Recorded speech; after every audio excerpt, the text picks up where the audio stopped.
Welcome students. अब हम अपना अगला ऑब्जेक्टिव क्वेश्चन करेंगे जो कि है according to the Harrod Domar model there are dash dash growth. यानी यहाँ हेरेडोमर मॉडल में किस तरह के ग्रोथ की बात की गई है, कितने प्रकार के।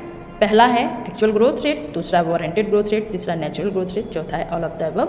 तो आपको पता होना चाहिए कि हेरेडोमर मॉडल में 3 तरह के ग्रोथ रेट की बात की गई है। पहला एक्चुअल, दूसरा वारंटेड, तीसरा नेचुरल ग्रोथ रेट। इसका मतलब है कि हमारा जो चौथा आंसर होगा वो सही आंसर होगा, ऑल ऑफ द अबव। यानी हिंदी में से वास्तविक वृद्धि दर, वांछित वृद्धि दर और प्राकृतिक वृद्धि दर कहते हैं। इन तीनों वृद्धि दर की बात हेरेडोमर मॉडल में की गई है। ठीक, अब हमारा नेक्स्ट क्वेश्चन है कि हेरेडोमर मॉडल में जो ग्रोथ है वो किस पर निर्भर करता है। पहला ऑप्शन है directly related to the saving and inversely related to capital output ratio. दूसरा ऑप्शन है directly related to saving and capital output ratio.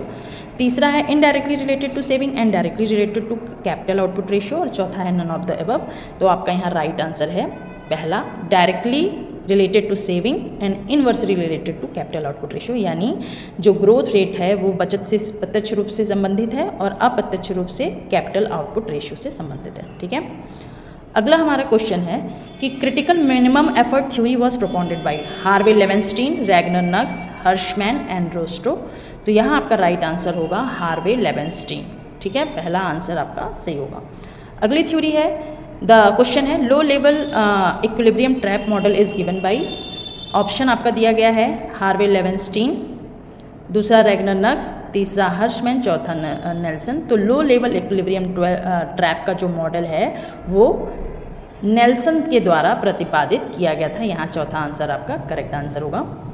अगला है कि stimulant and shock terms used in which theory. पहला है हेरेडोमर मॉडल, दूसरा balance growth model, तीसरा critical minimum effort theory और चौथा है लो लेवल इक्विलिब्रियम ट्रैप।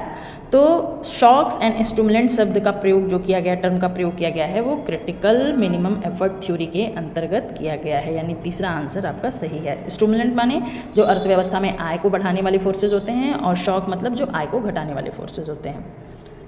अगला हमारा क्वेश्चन है कि फुल फॉर्म ऑफ साफ्टा क्या है।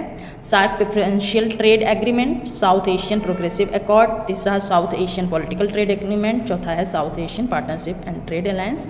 तो आपका यहाँ जो राइट आंसर होगा वो पहला होगा सार्क प्रेफरेंशियल ट्रेड एग्रीमेंट। ठीक है, आपको पता होना चाहिए जो साफ्टा है, नाफ्टा है, सार्क है या ब्रिक्स है, ये देशों का समूह है जो आपस में सहयोग को बढ़ाने के लिए, आर्थिक सहयोग को बढ़ाने के लिए, विकास के लिए, पर्यावरण के उद्देश्य से आपस में कुछ देशों का एक समूह बनता है। ठीक है, तो जिसमें एक साफ्टा भी है। ठीक है, ये किन देशों का समूह है? जो सार्क कंट्रीज़ हैं उनका है। ठीक है, साफ्टा का अगला क्वेश्चन है वॉज इस्टेब्लिश्ड इन। साफ्टा को कब इस्टेब्लिश किया गया था?